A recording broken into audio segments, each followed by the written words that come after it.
বিশ্বকাপ শেষ হয়ে গেলেও বিতর্ক থামার নাম নেই। এবার বিতর্ক শুরু হয়েছে সোনার বল নিয়ে।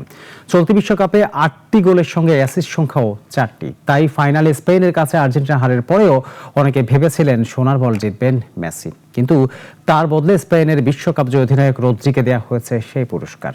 তারপরেই শুরু হয়েছে বিতর্ক।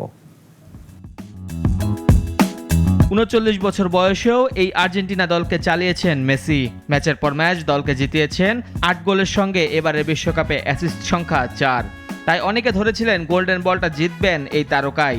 যে কারণে এই গোল্ডেন বল জয়ী হিসেবে রদ্রির নাম ঘোষণার সময় আওয়াজ উঠেছে গ্যালারিতে।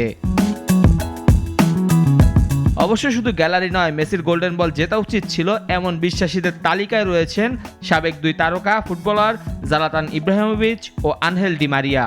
ইব্রাহিমোভিচ বলছেন, গোল্ডেন বল জেতার জন্য মেসিকে আর কি করতে হতো? আমি সত্যিই বুঝতে পারছি না কোন যুক্তিতে এই পুরস্কার দেয়া হলো। এদিকে আরেক ধাপ উঠে সরাসরি ফিফার দিকে আঙুল তুলেছেন ডি মারিয়া। তিনি বলছেন, আমার বলতে দ্বিধা নেই, ফিফা সবচেয়ে অপমানজনক সিদ্ধান্ত নিয়েছে। গোল্ডেন বল মেসিরই প্রাপ্য। ইব্রা ও ডিমারিয়া মেসির পাশে দাঁড়ালেও রদ্রির পক্ষেও যুক্তি রয়েছে। স্পেনের বিশ্বজয়ের প্রধান কারিগর রদ্রি। 8 ম্যাচেই শুরু থেকেই দলের নিয়ন্ত্রণ ছিল তার হাতে। বিশ্বকাপের ইতিহাসে সবচেয়ে বেশি পাস এবার খেলেছেন রদ্রি।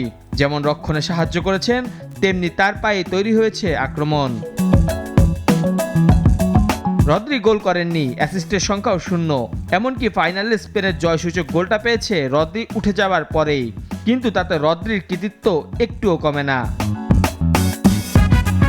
গোল্ডেন বল দাবিদারদের জন্য ফিফার টেকনিক্যাল কমিটি দেখে গোটা প্রতিযোগিতায় কে সবচেয়ে বেশি ভালো খেলেছেন।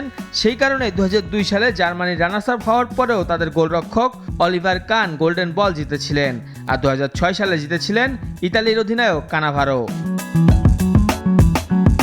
তাই এই পুরস্কারের জন্য রদ্রিকে বেছে নেওয়ার ক্ষেত্রেও ফিফার অকাট্য যুক্তি রয়েছে, কিন্তু তাতে কি বিতর্ক কমবে?